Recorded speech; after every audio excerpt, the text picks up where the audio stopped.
My Father is glorified in this, that you bear much fruit and become my disciples.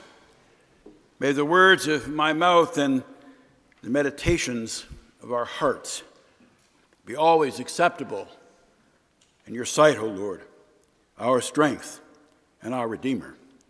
Amen. Please be seated.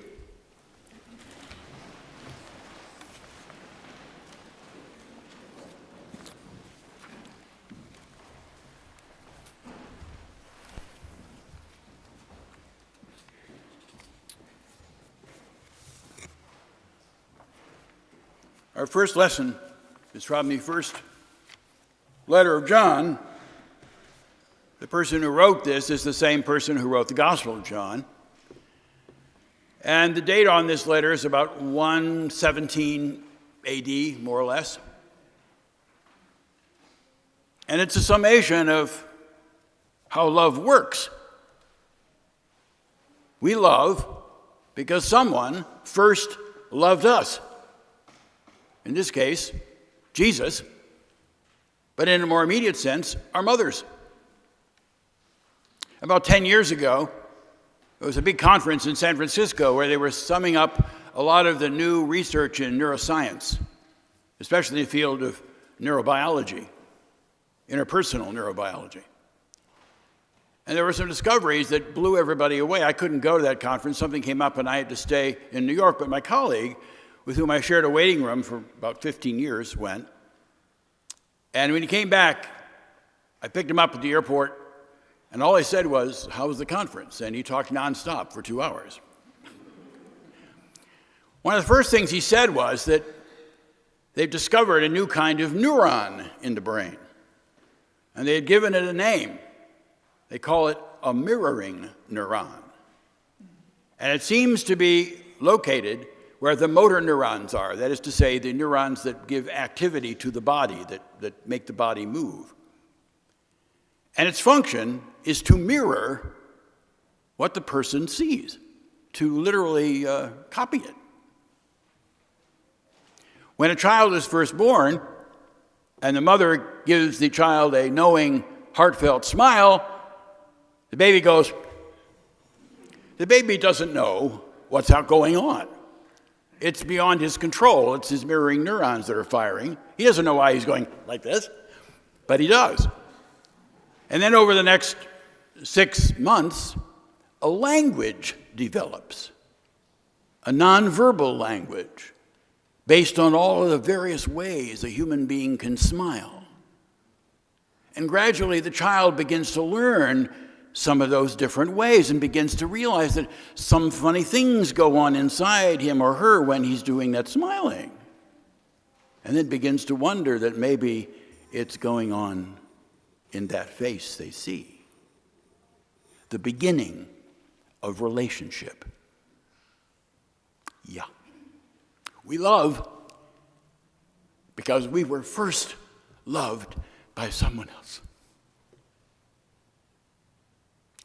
Wow. And then the other thing that they discovered really drove everyone into absolute silence.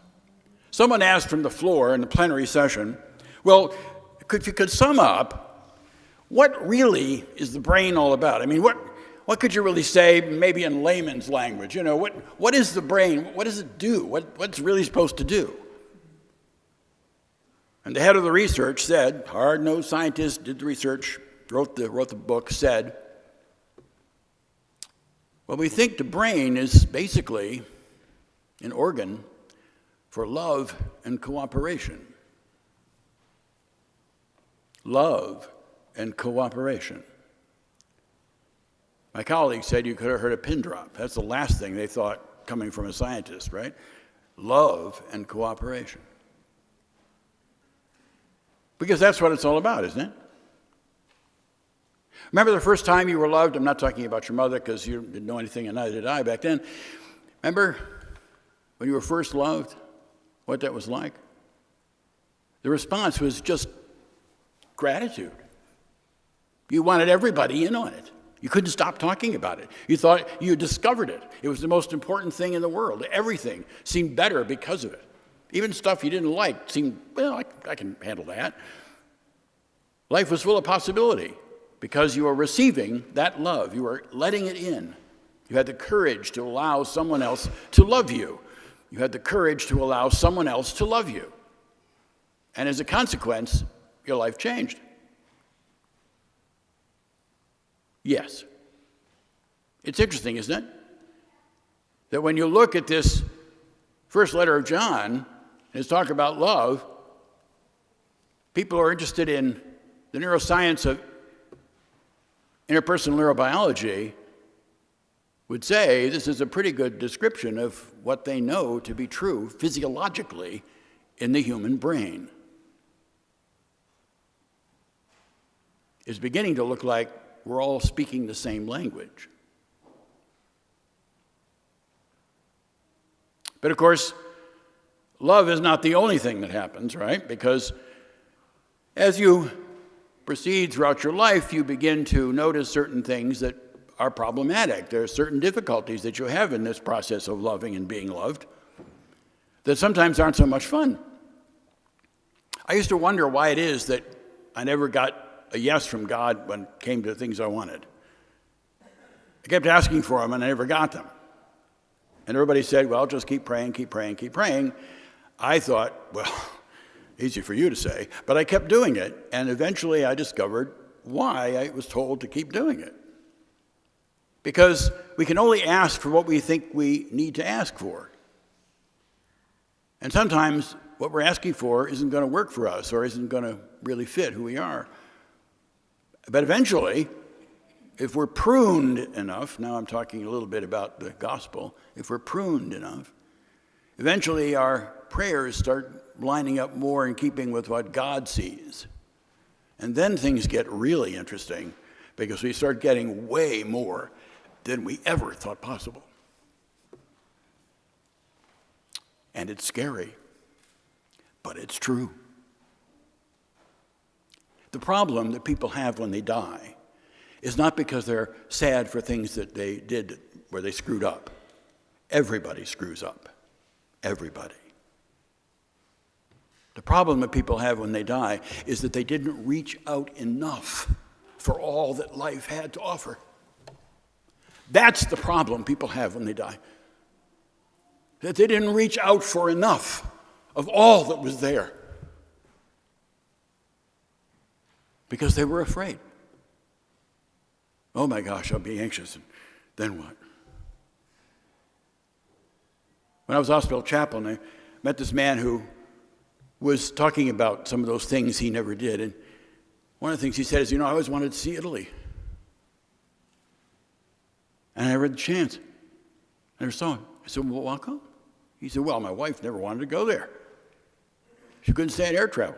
I just never went. Oh, I said. He said, you know what? I should have gone anyway. Exactly. Exactly. Because what happens is that you begin to realize that it's all about love, all of it, all of it.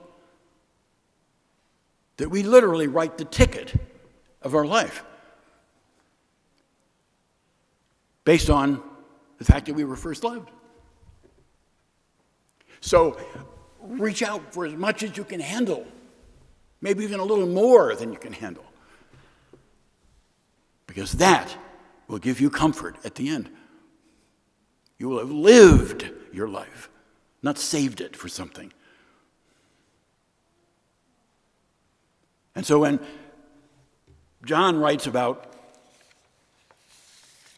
I am the vine and my Father is the vine grower, when he quotes Jesus, what he's saying is that we all are part of this large vine. We're organically connected to one another, and sometimes we have to be pruned back. Yeah. And it's not pleasant. Yeah. So what? Yeah. But it leads to more fruit, right? It leads to a greater harvest. It leads to more interesting stuff. It leads to a bigger grasp of what life is really all about. So, when God says to us, my Father is glorified in this, that you bear much fruit and become my disciples. Yeah.